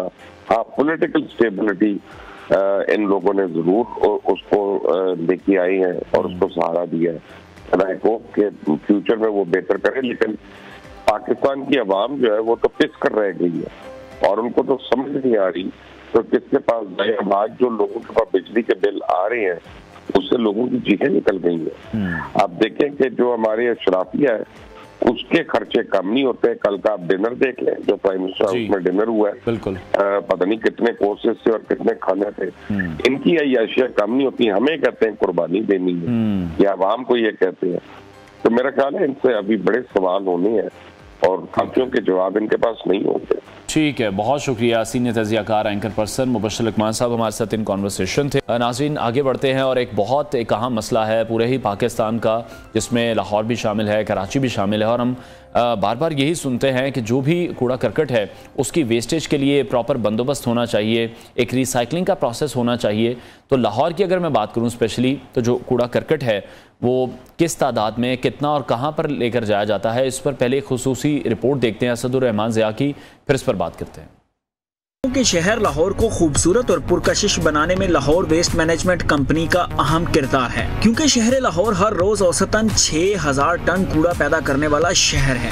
और इसीलिए LWMC शहर लाहौर के हुस्न को बहाल रखने के लिए पुरअज़्म है। इस मकसद के हसूल के लिए LWMC की जानिब से तमाम अहसन इक़दामात किए जा रहे हैं। जहाँ पर रोजाना की बुनियाद पर इतना कूड़ा पैदा हो, वहीं पर LWMC के एहलकार इस कूड़े को बड़े अहसन तरीके और जदीद मशीनरी के जरिए ठिकाने लगाने में मसरूफ नजर आते हैं। इस सॉलिड वेस्ट को लाहौर में मौजूद महमूद बूटी और लखोडे डंपिंग साइट्स पर पहुंचाया जाता है, जहां इस वेस्ट को कारआमद बनाने के लिए LWMC दौरे जदीद के तकाजों को बरूए कार लाते हुए इस वेस्ट से ऐसी कारआमद अशिया बनाने की कोशिश में सरगर्म है कि न सिर्फ इस वेस्ट को ठिकाने लगाया जाए, बल्कि इससे किसी न किसी तरह का माली फायदा भी उठाया जा सके, साथ ही साथ माहौल पर पड़ने वाले मुज़र असरात को भी कम किया जा सके। महमूद बूटी पर लगाए गए जदीद प्लांट पर इस सारे कूड़े को रिसाइकिल करके खाद में तब्दील किया जाता है। माहिरीन मोहालियात के मुताबिक ऐसे इकदाम से शहर लाहौर की खूबसूरती को बरकरार रखने में भी मदद मिलेगी। इंचार्ज लखुडेर वेस्ट सॉलिड साइड का कहना है कि हमारे पास जदीद मशीनरी के साथ साथ आला तरबियत याफ्ता अमला भी है, जिसकी मेहनत से हम शहर लाहौर को खूबसूरत बनाने में मसरूफ हैं। लखुडेर लैंडफिल साइट पे 5000 से 5500 टन डेली वेस्ट आता है जी, और तकरीबन 350 से 400 ट्रिप जो हैं तकरीबन गाड़ियों के लगते हैं। लैंडफिल साइट बेसिकली यहाँ पे 6 सेल्स में इसको डिवाइड किया गया है, और यहाँ पे तकरीबन 4 जो प्लेटफॉर्म्स हैं उनको डेवलप किया गया है ताकि गाड़ियाँ उधर आएँ और डिस्पोज हों। गाड़ियों की डिस्पोजल के मैकेनिज़्म के लिए हमने मशीनरी इंगेज की हुई है, जो कि कटिंग और लेवलिंग और कम्पैक्शन के लिए हम उसको यूटिलाइज़ करते हैं।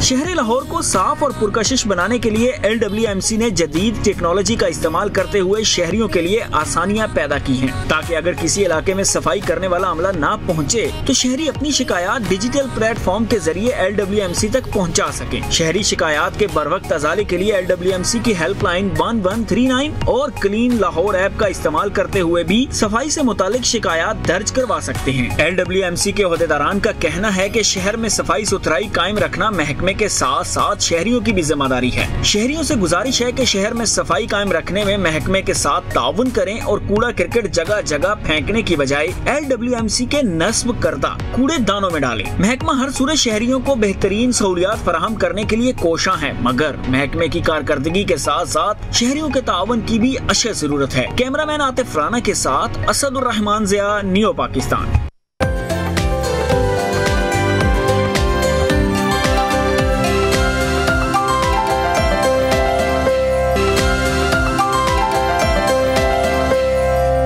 Welcome back. और अब खेल के मैदान से खबर शामिल करेंगे, जहां एशिया कप और अफगानिस्तान के खिलाफ जो वनडे सीरीज पाकिस्तानी टीम खेलने जा रही है उसके लिए टीम का ऐलान कर दिया गया है, और उसमें कुछ प्लेयर्स के नामों का इजाफा किया गया, जिसमें फ़हीम अशरफ हैं, तैयब ताहिर हैं, और साथ ही साथ सऊद शकील को भी स्क्वाड का हिस्सा बनाया गया है। इस हवाले से मजीद बात करेंगे। स्पोर्ट्स एनालिस्ट हाफिज़ इमरान ने हमें ज्वाइन किया है। इमरान, बहुत शुक्रिया आपके वक्त के लिए। टी शर्ट आपकी बड़ी डिफरेंट है, तो अच्छा मैच पर हम आते हैं। क्रिकेट के हवाले से बात करते हैं कि आपको क्या लग रहा है, कल से हम देख रहे हैं बड़ी तारीफ हो रही है इस टीम की, तो आपको लग रहा है कि बड़ा बैलेंस टीम है, सिलेक्शन अच्छी कर ली है इंज़मामुल हक ने?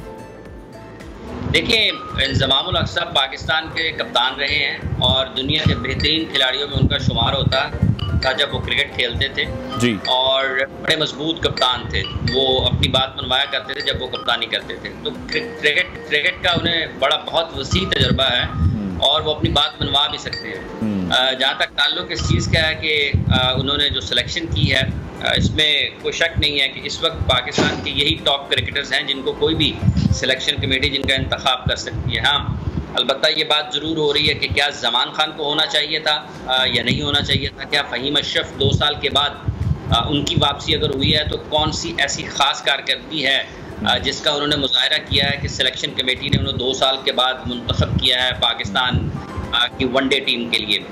इसी तरीके से शान मसूद के ऊपर भी बात हो रही है कि अगर आप सऊद शकील की कारकर्दगी को या अब्दुल्ला शफीक की कारकर्दगी को टेस्ट मैचेस की कारकर्दगी की बुनियाद पर उन्हें वनडे टीम में शामिल कर सकते हैं, तो फिर अगर एक पॉजिटिव इंटेंट जिसका खुद पाकिस्तान क्रिकेट बोर्ड की सतह पर बहुत ज़्यादा सुनने को मिलता है, तो क्या शान मसूद को मौका मिल सकता था? तो ये चीज़ें भी साथ ही साथ ज़ेर बहस हैं। लेकिन आपके पास प्लेयर्स यही हैं पाकिस्तान के जिनको आप मुंतखब कर सकते हैं। इसमें कोई ऐसी मुश्किल चीज़ नहीं थी। हाँ, ये ज़रूर उन्होंने किया है कि सऊद शकील को उनकी अच्छी फॉर्म की वजह से, अब्दुल्ला शफीक को उनकी अच्छी फॉर्म की वजह से मौका ज़रूर दिया है कि वो वनडे क्रिकेट में आएँ और पाकिस्तान की नुमाइंदगी करें और अपनी सलाहियतों को पैरा करते हुए अपने इंतखाब को दुरुस्त साबित करें। फ़हीम अशरफ के हवाले से बातचीत ज़रूर है। ये न सिर्फ सोचने की बात है बल्कि लम्हा फिक्रिया भी है कि पाकिस्तान के पास कोई दूसरा फास्ट बॉलिंग ऑलराउंडर नहीं है,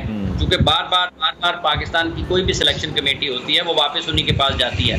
तो ये तैयारियों के एतबार से एक लम्हा फिक्रिया ज़रूर है कि हमारे जो डेवलपमेंट का काम करने वाले लोग हैं उन्होंने क्या किया है। और अगर ये भी बात ज़रूर है कि अगर आपके पास फास्ट बॉलिंग ऑलराउंडर नहीं है तो ये फिर लाजिम नहीं है कि आपने उसी को खिलाना है जिसको आप पहले भी मौका दे चुके हैं। तो इस सूरत हाल को देखते हुए ये सिलेक्शन कुछ एक दो जगह पर उसके ऊपर सवालिया निशान रहता है और ये हमेशा से होता है। बिल्कुल ठीक है। तो इमरान, जानना मैं आपसे ये चाहूँगा, जिस तरह से हम सोशल मीडिया पर भी देखते हैं या बहुत से ऐसे प्लेटफॉर्म हैं जहाँ पर कुछ चीज़ें डिस्कस होती हैं जिसमें हमारे कुछ पुराने प्लेयर्स शामिल हैं, इमाद वसीम की मैं बात कर रहा हूँ, अहमद शहजाद की बात कर रहा हूँ, उमर अकमल की बात कर रहा हूँ, बड़ा अच्छा टैलेंट था पाकिस्तान के पास, तो क्या फिर अब हम यही समझे कि ये माजी का किस्सा बन चुके हैं, इनकी अब टीम में वापसी नामुमकिन ही है? देखिए, पाकिस्तान की टीम में जब आप अहमद शहजाद की बात करते हैं तो अहमद शहजाद ओपनिंग करते हैं, ओपन करते हैं इनिंग्स का। तो जो इस वक्त पाकिस्तान का ओपनिंग पेयर है, फ़खर जमान और इमामुल हक बहुत शानदार खेल रहे हैं। उसके बाद जो उनके मुतबादल के तौर पर आ सकते हैं वो अब्दुल्ला शफीक हैं। शान मसूद ड्रॉप हुए हैं इसी नंबर के ऊपर और वो मुकाबला नहीं कर पाए अब्दुल्ला शफीक, फ़खर और इमाम का। अगर अहमद शहजाद ने पाकिस्तान की टीम में वापस आना है तो उन्हें जहां भी क्रिकेट मिलती है उन्होंने इस तरह की कारकर्दगी का मुजाहरा बहरहाल करना है कि वो सेलेक्टर्स को ये बावर करा सकें, उनको ये इजहार उनकी कारकर्दगी से हो सके कि ये फ़खर जमान का, इमामुल हक का, अब्दुल्ला शफीक का मुतबादल साबित हो सकते हैं। इसी तरीके से अगर आप उमर अकमल की बात करते हैं तो उनको भी जहाँ जहाँ मौका मिले उनको ये साबित करना पड़ेगा कि वो इफ्तिखार अहमद से ज़्यादा बेहतर हैं, वो अली सलमान आगा से ज़्यादा बेहतर हैं, वो मिडल ऑर्डर में किसी भी एक नंबर पर पाकिस्तान के उन तमाम क्रिकेटर से जो इस वक्त पाकिस्तान की टीम का हिस्सा हैं, और उनको अपने आप को बेहतर साबित करना पड़ेगा। ये 40-50 की ये बहुत मुश्किल होता है कि जब आप एक मरतबा निकल जाते हैं तो वापसी आपके लिए मुश्किल हो जाती है। क्रिकेट को किसी की ख़त्म नहीं कर सकते हैं, लेकिन आपके लिए वापसी के रास्ते जो हैं वो ज़रा तंग हो जाते हैं, मुश्किल हो जाते हैं। तो इस मुश्किल सिर्फ और सिर्फ परफॉर्मेंस, अगर आप परफॉर्मेंस दें, आप इमाम और फ़खर की जगह लेना चाहते हैं तो आपको बहुत ज़्यादा रन्स करना पड़ेंगे, तसलसल के साथ करना पड़ेंगे, फिर जाके आपको कहीं फिर ठीक है। इमरान, जिस तरह से ओपनिंग पेयर की अब आप बात कर रहे हैं कि हमारे पास ओपनिंग पेयर बहुत अच्छा मौजूद है, हमारे पास ऑप्शंस भी हैं अभी जो कि टीम में हमें सर्व भी करते दिखाई दे रहे हैं, जिनकी परफॉर्मेंस भी अच्छी है। कुछ कराची के हमारे दोस्त हैं जो हमें कैंपेन करते दिखाई दे रहे हैं मोहम्मद रिजवान के लिए। रिजवान खुद भी रिजर्वेशन इस हवाले से रख चुके हैं, हमने देखा प्रेस कॉन्फ्रेंस में उन्होंने बात की थी कि वो ओपनिंग नंबर्स पर ही खेलना चाहते हैं, लेकिन उनका ये भी कहना था कि फिर टीम जैसे चाहेगी वहीं पर खेलेंगे। खिलाड़ियों का इस तरह से रिजर्वेशन का इजहार करना, फिर कुछ लोगों का उनके लिए कैंपेन करना, आपको लगता है इसका कोई असर आएगा फिर जो टीम मैनेजमेंट है उनके फैसलों पर? देखिए, मेरा ख्याल उन्होंने नंबर 4 की बात की थी शायद, जी बिल्कुल नंबर 4 पर। लेकिन देखिए, रिजवान को आप T20 क्रिकेट में ओपन करता हुए देखते हैं और उसके बाद जब वो वनडे और टेस्ट क्रिकेट में आते हैं तो उनका नंबर मुख्तलिफ होता है। अब इस सूरत हाल में कि जब आपका एक सेट ओपनिंग पेयर है, जो कि बहुत अच्छे खेल का मुजाहरा कर रहा है, आप उसको गैर ज़रूरी तौर पर तजर्बात की नज़र नहीं कर सकते हैं। फ़खर जमान और इमामुल हक पाकिस्तान का सेट ओपनिंग पेयर है, बाबर आजम और मोहम्मद रिजवान पाकिस्तान का सेट ओपनिंग पेयर है, इमामुल हक और अब्दुल्ला शफीक पाकिस्तान के सेट ओपनिंग पेयर है, तीनों मुख्तलिफ फॉर्मेट्स खेलते हैं। तो जब आपका ओपनिंग पेयर सेट हो जाता है तो आपको गैर ज़रूरी तौर पर उसे छेड़ने की ज़रूरत नहीं होनी चाहिए। हाँ, बहस हो सकती है ये बहस जरूर हो सकती है कि वो जो स्ट्राइक रेट है उसका अच्छा है, तो स्ट्राइक रेट की अगर मामला है तो जो खेल रहे हैं आप उनके स्ट्राइक रेट को बेहतर बनाने के लिए काम कर सकते हैं। बिल्कुल, जैसे इमरान आप कह रहे हैं कि गैर जरूरी तौर पर जो छेड़खानी है वो नहीं करनी चाहिए, तो आपको लगता है कि जो तीनों फॉर्मेट के लिए वो एक ही कैप्टन रहना चाहिए, बाबर को हमें कंटिन्यू करना चाहिए तीनों फॉर्मेट्स में? साथ ही साथ लास्ट कमेंट भी आपसे इसी पर चाहूंगा कि एशिया कप में या फिर जो अफगानिस्तान के साथ अब सीरीज है, लास्ट टाइम अफगानिस्तान ने हमें सरप्राइज दिया, तो इस बार तैयारी आपको लग रहा है बेहतर ही है? देखिए, एक ऐसा वक्त जब आप एशिया कप और वर्ल्ड कप जैसे टूर्नामेंट की तरफ बढ़ रहे हो, किसी के भी नंबर को जो कि 1 साल 1.5-2 साल से जिन नंबरों पर खिलाड़ी खेलते हुए आ रहे हैं उनको तब्दील नहीं करना चाहिए, ये मुनासिब मौका नहीं है।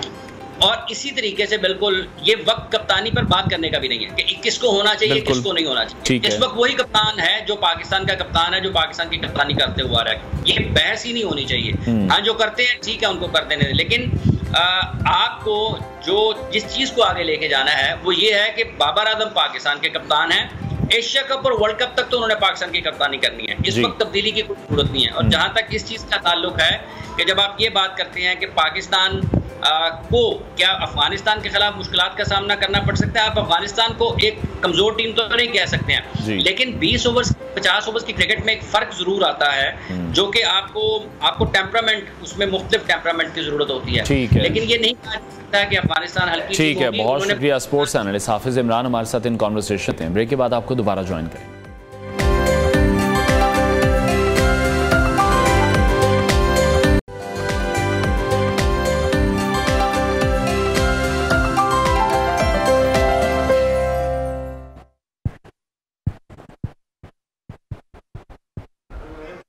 स्टार्ट करें।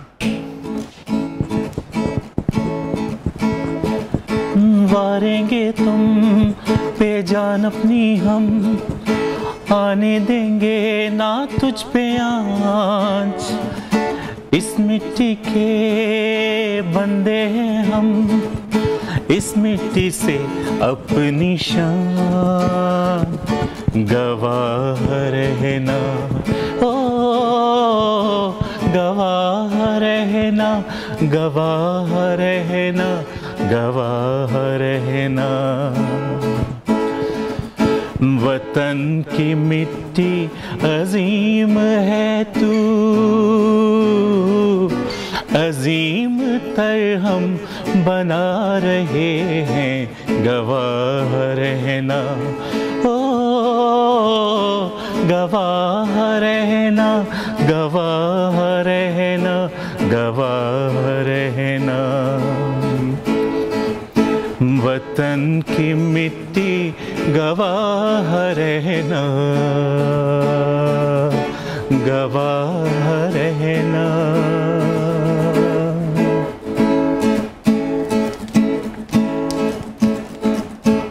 वाह, क्या बात है जी। आज़ादी का महीना है और इस महीने में हम देखते हैं कि जो नग़मों की आवाज़ें हैं वही हमारे कानों में गूंजती हैं। तो हमारे साथ भी स्टूडियोज़ में एक उभरते सिंगर नवीद याकूब मौजूद हैं। एलेक्स ने साथ हमें ज्वाइन किया है गिटार पे, और जिस तरह से नगमा उन्होंने मिली नगमा हमें सुनाया है, साथ ही साथ जो उन्होंने अपना एक मिली नगमा है वो भी लॉन्च कर दिया है, जिसकी शुरुआत हमारे ही शो से होने जा रही है। तो आज आपकी मुलाकात कराते हैं इन दोनों से और गुफ्तगू करते हैं कि कैसी इनकी जर्नी जा रही है। और आज़ादी के महीने में हम देखते हैं कि म्यूज़िक इंडस्ट्री की जानिब से जितने भी लोग हैं एक ट्रिब्यूट पेश किया जाता है हमारे मुल्क के लिए, मिली नगमों का एक सिलसिला शुरू हो जाता है। Naveed, thank you for your time, welcome to the show.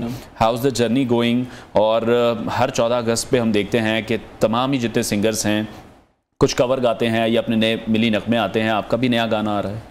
बिल्कुल बिल्कुल, मैंने कल ही अपना जो है ना ये सॉन्ग रिलीज़ किया है, और मेरी ये खुशकिस्मती है कि मैं जो फर्स्ट शो है ये न्यू का जो है न्यू पाकिस्तान में कर रहा हूँ, और ये इसकी प्रेजेंटेशन जो है ना फर्स्ट प्रेजेंटेशन यहाँ पे ही हो रही है।